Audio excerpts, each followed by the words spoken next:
Alonso's aggression exposed during cooldown lap.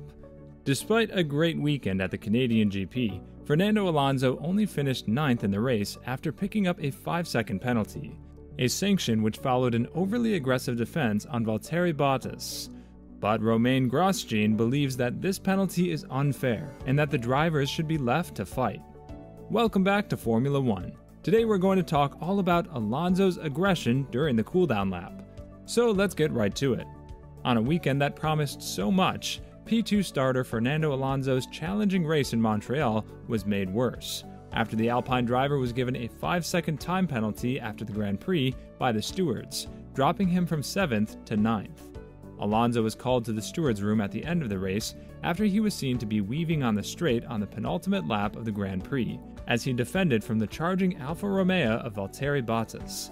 And after a hearing with both drivers and their team representatives, along with examining video evidence and the telemetry of both drivers, the Spaniard was found to have changed direction more than once while defending a position, the stewards penalizing Alonso, dropping him from 7th to 9th. Alonso had started the race in 2nd position after a sensational performance in the wet qualifying session, but fell down to 4th after being overtaken by compatriot Carlos Sainz and the Mercedes of Lewis Hamilton. And after a pit stop that dropped him down to P7 and failing to ride his luck under various virtual and actual safety cars, Alonso dealt with an engine problem for the majority of the race, which all but ended his hopes of a podium. "Yeah, we were unlucky once more with the VSC," said Alonso. "I was just on the start-finish line when it came, and I was just entering the pits when it ended, so we decided to stay out. So I was a little bit unlucky there. But the biggest problem was the engine. We had an engine problem in lap 20, or something like that. I was losing like 1 second a lap with the engine deployment, and from that moment, we forgot about the podium, or retiring the car. We were just staying on the DRS train with the cars in front just to defend. But it was very difficult to stay with Esteban or Charles because on the straights we were losing 1 second. I think this weekend we deserved better than 9th position," he added, "but it's still good for both cars to score points in the end. We ultimately lost a big opportunity to fight for a potential podium, as I felt like I had the pace to do so." Teammate Esteban Ocon was in a much more upbeat mood after the race, after finishing in P6, his 7th top 10 finish of the season.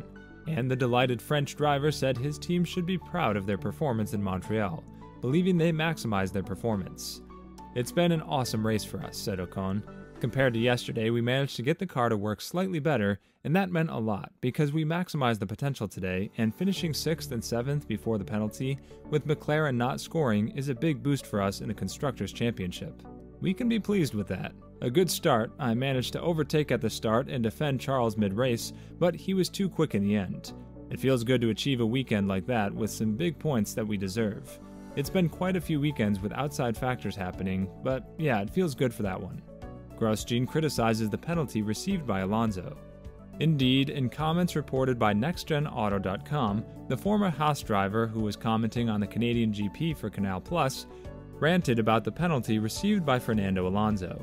He received a 5-second penalty after the race. I rather disagree with that.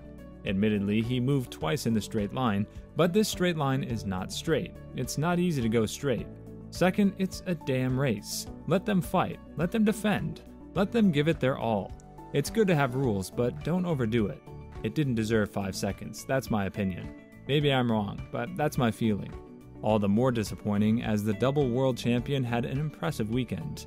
As Romain Grosjean points out, what a pleasure to see Fernando perform. If you watch a 20-year-old driver play his first season in Formula One, you'll see the same passion, the same fire as in Fernando. He was very quick in the dry on Friday. Then he was very impressive in the wet on Saturday. I think he had an interesting strategy on Sunday. He stayed on the track for a long time with the medium tire, 20 laps. He is perhaps one of the only drivers who would have tried a one-stop strategy during this race, without the intervention of the virtual and then real safety car later. With this, we end today's video. Make sure to subscribe and give us a thumbs up. See you next time on Formula One. Bye!